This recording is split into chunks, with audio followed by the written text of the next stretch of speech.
Hello, everybody. My name is Jennifer Dixon with Thrive Yoga and Wellness.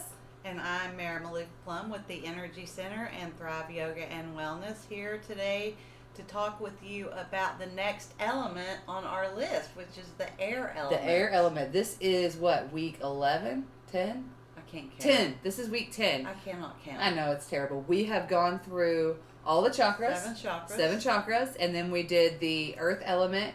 We did the water element and the fire element. And now we're doing air. And then next week we will do space. And this is all a part of our 13-week last 90 days challenge. Mm-hmm. And so we kind of piggyback onto the Rachel Hollis. She has a huge following, like 500 million people.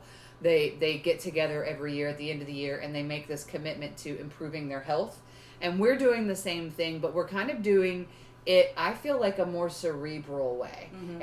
And the hope is we're talking about these things and we're thinking about these things and we're learning these things so that they can help to influence our decisions. So whether that be to meditate more, to practice more, that's physical, mental, slowing down and being conscientious of the food that we eat to help build our even balance the chakras and even build up and balance some of the elements in our bodies. And so this is just our take on how we can finish the year strong, because guess what? We just have 2.5 weeks more of 2019, which is crazy to think about. And it's interesting that you brought up the decision making, because I was reflecting today a lot on thought in connection with the air element. So yes, we are being cerebral, but with the air element, we're going to bring some action and some movement into that, so that instead of just watching YouTube videos about yoga or talking about yoga, we're going to get into the studio, or we're going to do the Thrive Online, so that we bring movement into that too, and that's where the air comes in. Oh, I love it. So it's like planting the seed to create the flower of action. Right. And the main component, of course, of air in yoga is, what would you think? The breath. The breath is life. And I reflected on this a lot with Dawn's class this weekend. We did the yin training. Dawn led an amazing yin intensive. So awesome. And she kept reminding us to bring our breath to that area of discomfort and to bring our awareness to that, so that, we're using that breath. The breath actually will heal. Yep. And bring oxygen to those areas. And I've noticed, I do a lot of Marilyn's class and Evangeline's, and they do it too. They'll tell you, when you get into that hold, instead of resisting that, to surrender to it, and to bring your breath to it as part of that surrendering. So the breath is actually used in all yoga, but the breath is a key component. We wouldn't have yoga without breath. I agree, and that's kind of one of those things that makes yoga different than gymnastics or acrobatics, for that matter, because you are connecting, whether it's in yin and you're sitting there in an uncomfortable position, or you're in a flow or a power class where you are connecting each movement, each posture with a different breath. And when you forget to breathe, because who's been guilty of that? Like in a hard spot. Yeah. Then you're just doing gymnastics. You're just stretching. You're just moving. Mm-hmm. But when you're doing it and in such a way where you're being mindful of what's going on in the breath with each posture, that's where the magic happens. And that's where, I like to practice Ashtanga, and they talk about getting into a pose and holding it until you can breathe comfortably. Like when you can breathe 50 breaths in a posture, holy moly, the posture, you are intimately acquainted with it. And so that's the beauty of the yoga. That's that air element, that breath moving into us, and each posture has benefits to it. In the sutras or Patanjali and all of the different stories, we all learn about what these postures will do for us. But if you just get into the shape, that's just doing gymnastics. If you do the shape with the breath, that's where the magic happens. And I know we're not supposed to talk about healing, but but the breath in meditation and energy medicine that I practice as well, the breath is the magic Yeah. there too. It's magic. It's the life. That's what that Right. prana is, that life force. And if you want to get kind of on this weird rabbit hole, I'm sorry if I'm taking us off subject, like the pain and all the inflammation, the stagnation, if you will, needs to be flushed away Right. with that breath. And that's why you bring that breath to that area. Mm-hmm. And then, oh gosh, that made me, we've been talking about air and breathing and all of that stuff. And I have 2 little babies, and lucky me, didn't get to have an epidural. And I know some of you women hardcore go for it and you want to do it, whatever, but I didn't get to. And that's what they kept saying is breathe, breathe, breathe. And I did not want to breathe. I just wanted that freaking thing out of me. But it made a huge difference, bringing that energy, that power that came with the breath. Once the breathing came back, the baby was born. That's right. Yeah, because the breath is what allows the surrender if you're truly being mindful. And surrender, again, is connected with the air element. So what a great reflection on yin, since I just did that training. Because yin is all about surrendering instead of using that resistance. But there's also a balance between resistance and surrendering. That's the only reason that bird can fly, because the air, with the bird's resistance and movement, they're riding on that air. The airwaves. Ooh, deep thoughts. Yeah, and so a lot of people dream about flying, and some people dream about falling. Yep. But the ones that dream about falling can, pull out those tools in your dreams. You can fly, and the magic of that air aligning just right so that you can glide on the air. And also sailing is about adjusting the sails just right with the air, the wind, To get you moving. That's the beautiful thing about the air, is that it is the force, like a windmill creates the electricity to create power. Right. The air is the power to get what we need done, going into that power thought. Yes. Really cool. And if you think about it, like in the nature perspective, wind can be very, very dangerous as well. It can be. Like out of control wind. Look at hurricane force winds and tornado. Like wind, there's a power to it. And so outside, so inside. So we can also have too much air as well. And what do you think that would look like if we had too much air? Too much air to me. Well, on a very physical level, like when you get hyperventilating and then you start to pass out, but then maybe from a like more energetic, too much air, it's like high strung, like got too much energy, hyper. Or you have that force instead of the power. Making something happen. Yeah, you're forcing, you're causing a windstorm instead of just surrendering and moving with the air. I might be a little bit like that, like the bull on the china shop. Oh, well, I think we all have, with all these chakras and elements, we all have areas where there's too much. And I know with a lot of people who have anxiety, which is connected with air, sometimes when I'm talking to somebody new, my air will get out of balance and I'll get anxious, a little social anxiety, so I'll just talk. But working with the air and with the wind is more about listening. Interesting. Listening and, bringing those thoughts that the other person's sharing into our heart. In yoga, we're listening to our body and bringing that breath to the areas of our body. So listening is very key. Interesting. When working with air. And you can think about maybe what's a symptom of lack of air besides suffocation, death. I read this. Let me look at my notes. I imagine that the lack of air is you're not listening anymore. You're just being closed off. It's all your ideas. Or you're closed-minded because air is associated with the thoughts, or our thoughts run away. So instead of bringing in that air element, bringing in that breath and sitting with our thoughts in order to hear our direction. A lot of people call it listening to God. I feel like I hear things intuitively, and in order to do that, I'm typically sitting and breathing and listening or working on someone.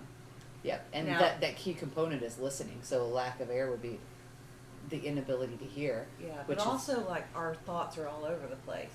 They, like days where I'm like, I go in one room and start one thing, and then I take something Oh my in there, and gosh. then scattered thoughts Yeah. is a component. Sinus, a lot of people that get blood in their sinuses, or they're really, they have respiratory things a lot, could not have that strong air element, so they could bring some air exercises in. What are some yoga poses for air? When you're trying to, I well, saw some. something that makes me think about air a lot is anytime we're upside down, because you're defying gravity. And I don't know if this is the true thing with the notes, but I fight that a lot because I hate being upside down personally. Oh, really? I love being upside down. I hate it. And so I have a yoga swing, and that's really the only thing I do on it. Is it's a good I busted open my head when I was really little, learning how to do stuff like upside down or whatever, and that's the only thing I can figure is that's why I hate being upside down.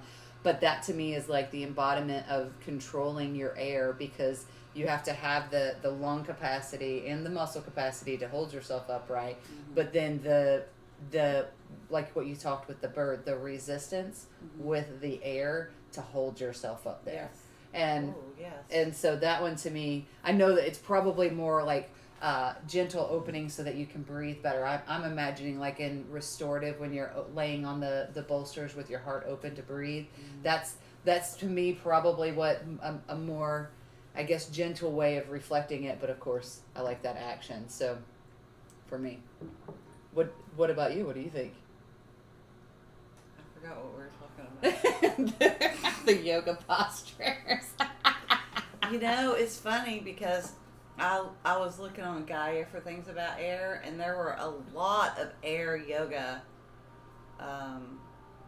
videos on there, but I didn't watch any of them. Sometimes I But feel I like like the upside down one. Heart openers, you're right, because air is connected to our heart and our lungs. that can get kind of into a maybe a possible slippery slope. The very airy like yoga practices where you're moving really fast and fluid, which I personally don't love. I end up getting hurt when I'm trying to move and not think about it. Like those faster paced vinyasa classes, or depending on the school, I'm a Baptiste certified teacher, so that's a different kind of power than like the Kest type of power classes. Those tend to move faster, and I don't love the really fast moving airy classes because that's when I am less thoughtful. I'm just trying to keep up with what's going on, versus when you get into the pose and you hold it and you get to know the pose and you're forced to breathe, which is a different use of the air right there. Like that's just the two different kinds that, like, one I identify with, the other one I don't, not so much. Well, of course, aerial yoga. Yes, yeah. Oh yeah, we should have Rebecca talk about aerial yoga, and even Caroline, because they love and I'll it. bet there's a lot in that teaching about the air element. Yeah, and trying to control yourself within the air. So what are some things that we can do to help bring about more air into our life? Breathe more, meditate more. The inverted poses, like we said. Those maybe legs up the wall, which everybody at our studio loves to do that. Yes. I imagine there's good pranayama conversations we can have. And I know we've talked about pranayama, but a really easy one just to help breathe is like that equal part breath that Marilyn teaches a lot in her class, or even where you are trying to increase the inhales to the exhales, just bringing in more air and consciously letting them out too. Yes, and mindfulness too, using the air or the wind in situations where you can bring that in energetically. Like I used to teach my daughter to work with the air element by, if you're feeling uncomfortable with someone or you're having an uncomfortable conversation, you just imagine air moving between you and moving away the uncomfortable feelings. Oh, that's beautiful. And, using the swirling, we use it a lot with Reiki, using the Reiki symbols and sending it through time-space, which isn't necessarily air, but, bringing a shield around you and the air around you. Interesting. And holding yourself in that space.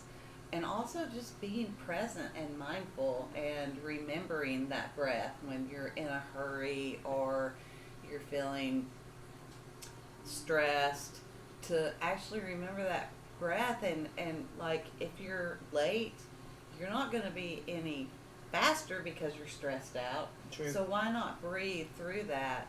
But for me, in my practice, the way I see air working a lot for people is, when they've come to me, they've, in a sense, had the wind knocked out of them, or there's a tornado in their life, and they're asking me to bring them back into balance. So the air element and the things that we do, once we bring that mindfulness and awareness that, okay, things are a mess, and the transformation that comes from that is connected with air. Air is about transformation and surrendering. And basically, through yoga and through the things that I do in my practice, we're basically giving people the tools for that self-transformation. Oh, I love that. The self-transformation in yoga, they like to call it self-realization. Self-realization is more of an Eastern term on that. We say transformation in the South.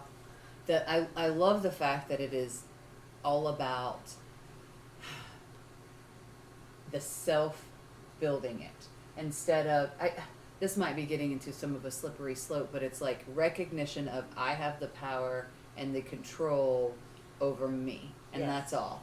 And I can help to control that air to improve my circumstance, whether it's my own physical health with a physical yoga practice, mental health with a meditation and a yoga practice, things of that nature. So I love that self part first, self-transformation. Yes. Or self-realization. And studies on the air in the ways that they can be out of balance is very much about my own self and being fully self-sufficient, and the codependency and narcissism that wounds us so much, being free of that. Oh, man. And, coming back to that place where we are whole within ourselves, and we're not having these codependent relationships, and we're not interacting with people who are harmful and narcissistic, and then if they're in our lives, that doesn't rule us anymore. That goes into yoga. The whole point of that, the practice of yoga with self-realization, is to get rid of the desires, the vasanas, I believe is how it's pronounced, and to be able to control them. Yes. Controlling those desires, whether it's the codependency or the desire to float away, Yes. or the cloud nine, and that the air element, helping to control that via the breath work or the meditation, helps to eliminate those desires, if you will, that scatter us, and bring us back into that self. That's truly Nice. It's so interesting how all the different disciplines teach kind of the same thing. Oh, I and agree. It's all kind of connected. I agree. That's why I love studying the different philosophies. I'm excited about us exploring some of the philosophies. That's a good segue there, Merritt. Before we go into some of the colors and things, maybe for food, for the air element, we finally have decided what we're going to do after we finish our last 90 days challenge, this 13-week discussion. We are going to start to tiptoe into some of the symbolism of the figures, the pictures, things you might see in a yoga practice, even some of the postures you might find. We're going to start to dive into, what do these things mean? What is the story of this warrior pose, for example, or who is that elephant-faced dude that you might see in a yoga studio? We're going to talk about what they are and kind of talk about some of the stories behind them to help you translate that into your own personal practice. I think that's a really cool thing, because we learn through stories. And the mythology holds all of the philosophies. Correct. That we can apply to our lives and, reflect upon as we. And in the West, we're very superficial in the way that we do yoga. We're doing it for physical health, and we do the breath work, and we kind of superficially explore some of those things. And so what we're trying to do through these videos is bring some of those deeper knowings into our practice. Some of the, I call it mystical aspects. Some people may not like that word. But I think it's a beautiful, I loved whether it's the yoga stories or the Bible stories, or even in high school we read. Oh my gosh, I can see it. We read a big story about the Greek gods and goddesses and how mythology. It was Greek called. mythology, It was yes. called mythology, and I loved those stories because all of them, and it's just like the Canterbury Tales. All of the tales that we tell our children about morality, that's like some philosophical stuff. Whether or not you're like me and you come from the Christian background with the Christian faith, and you read those stories and they're building those foundations, but or it could be the stories and the symbols that are in these poses, or the Greek mythology and how they were kind of crazy, but they all had a moral to the story. Right. And a philosophical background, and I'm super pumped about that because we can take it on whichever level you want it. Right, we can apply it to our own life journey. Exactly. And you know, demystify it. Yeah. And make it be less scary. But before we do that, I want to finish up a little bit more with the air. So the color of air is yellow, kind of a green and a light blue. When you said those colors, I immediately thought of summertime and Right. but you said it was spring. Spring. You said it was spring, and the middle of the day. No, that was That was fire. That was fire. You said dawn. Dawn. Dawn, because it was spring. So right when things are brand new. That makes sense because it's yellow. Sorry, Yeah, I mixed up fire. beginnings, breath, learning to fly. That's so. And then foods that might help too. Ooh. Am I putting you on the spot? Well, I went off on some pretty deep explorations with the air element today. In my As you can tell, since meditations. we've been talking about it. Lighter foods, I yeah, imagine. like yellow foods like squash, things that are seasonal in the spring. Good cover. And then when we are meditating on the air element tonight, what are some things that you think you're going to bring in? Well, of course, the breath, and I love the Native American shape-shifting exercise, so I'm going to potentially do a little shape-shifting, because when you shape-shift or meditate on being a bird, and I work with a lot of bird medicine, right? I have my turkey right here. I love hawk. We have a hawk around here that sings to me every day. And hawk medicine is about flying above your situation and looking at things as a whole instead of being caught up on the parts. So I'm trying to kind of get some guidance about how to move with that, because I would love to do some kind of meditation on Rising above and looking down. and using the air as if you're flying. Oh, man. But usually when I do the meditation, it comes out of me after I get started. I can't really say what it's going to be. But I did want to just kind of reflect on that, you know, we have the fire, we have the earth in here with the sage, but what moves this around to clear energy Is the air. is the air. And what are you doing right now? This is called smudging. So she's lit, if you're listening, she has some sage inside of a clay pot that she lit up. So we got the earth, like she said, the fire element. Started the fire, but it's the air that moves it. It smells so good. We do this to clear energy. And so we have to have the air element, obviously, in order to clear have energy. fire. And we also have to have the movement to work through our resistances that we have in our body through yoga, and that movement comes through air. Oh, I love that. Yeah. And that goes back to that how we've talked about how all of the elements interact. Like there would be no fire if there was no air. There would be nothing if there wasn't air. True. We wouldn't be able to breathe. Yeah. All living things have that air element. And before we wrap up, I would I love. wanted to share the Native American teaching is all of the elements are considered to be spirits, and they only have the 4, but I love the one on on air. So if you don't mind, No, I would like love to hear share about this. Anytime I could sit there and smell sage, I'm okay. And I know. I've made a good friend with her kitty cat, and he likes his tail pulled. For any of you people that are watching me, he likes his tail pulled. So don't leave comments about, oh my gosh, he's pulling his tail. He likes it. And this is out of the Lakota Sweat Lodge card. They're actually oracle cards, but the name in Lakota for air is Ninyan, and air is life force. As one of the 4 sacred elements, I support you and sustain you. The motion of scan, which means wind, speaks to you through me as I am ever changing. Yet I lead you to one source. For the breath you draw to sustain your own physical being is shared by the entire world. Think on this. That's deep. My path leads directly to the one who loves you. Know this and acknowledge your source within each breath. Inhale the life force of the dream from which you come. Feel me as I permeate each cell of your body. Recognize the presence of all who share this dream. Exhale this love into your world. This is my gift to you. And I thought it was so, it kind of matched with our yoga practice because our breath is what connects us to our inner being, but it also connects us to our community that we have at Thrive Yoga and Wellness. And community is another huge aspect of air. And we have such a beautiful community there. And we're just growing and growing with this beautiful tribe of people.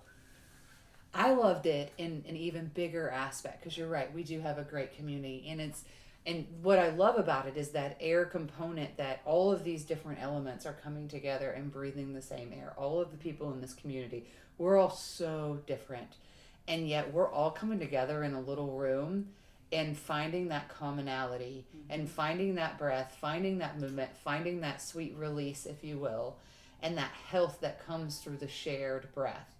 And or the listening, or the space for the air. And I want to take it a step further, like a hawk even higher than that, and be like, imagine if we could get that same air and that same quality of the breath and the air into the community around us, into the country, into the world. Imagine. Right. Well, it starts here, right here, and then we ripple it out through the communities like that we have, because we're all there to heal and grow, and that will ripple out. And it does.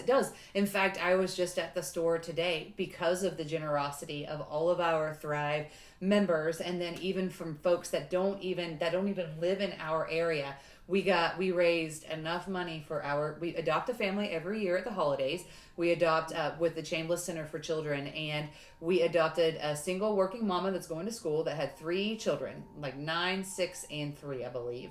And we got everything, just about everything on their wish list. That's so awesome. And that's that rippling effect, yes. Because we've got this community breathing the air, getting healthy, and then taking it out beyond us. And when you see all this other stuff that's negative in the world, it's so awesome to think about it might not be huge, that $20 donation that the person gave, or the $50, but that's huge to somebody who doesn't have a coat. Exactly. Everybody in that family now has a coat, and imagine the difference that family can now make as it goes on. And so for that I am so honored, and I want to say thank you so much for your contributions, for believing in us.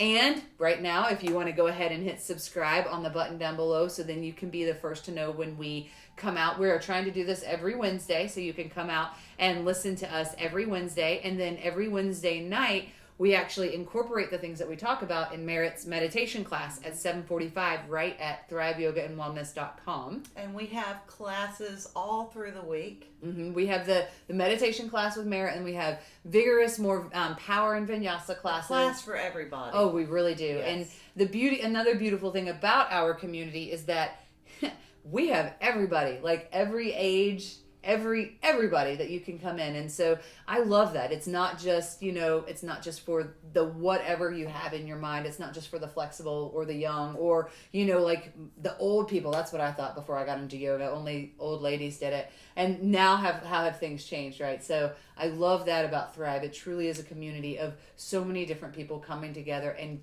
being and getting to be a better version of themselves and rippling it out. Yes. It's awesome. Yes. So come and join us. Come and join us. If you are in Chattanooga, Tennessee, we are located at 7633 East Brainerd Road, right there behind the Zaxby's. And if you are not in our area, you can practice with us online. I have Thrive Online, thriveyogaandwellness.com/thrive-online, where you can get a big library of strength-based yoga classes and then live workouts with me. And then if you want, you can also get a hold of Merritt via... Yes. Yeah, the best place is Facebook, probably, with either my name, Merritt, Malouf, Plumb, or the Energy Center to send me a message. My phone number is 706-767-0055. I do better with text than calls, because if I don't know the number, Nobody answers don't it always these days. answer, which isn't necessarily good for business. So I appreciate a text to let me know. So either one of us would be happy to work with you either place. For sure. And we welcome you, and we thank you for being with us today. Namaste. You guys, namaste. Let us know if there's something that you would like us to talk about, if there's a topic, if there is a picture that you've seen in a yoga studio, Yes. or a pose that you want to learn about, or if there's something else about these elements or even the chakras that you aren't quite sure about, or if we overlooked something, or if we missed something, let us know. Let us know. We love discussion. Oh yeah, and we we love discussions for sure. The beauty of it is we all have our personal experiences translating the things that we learn, and right. by no means do we claim to be experts, but that's why we want to hear what you have to say.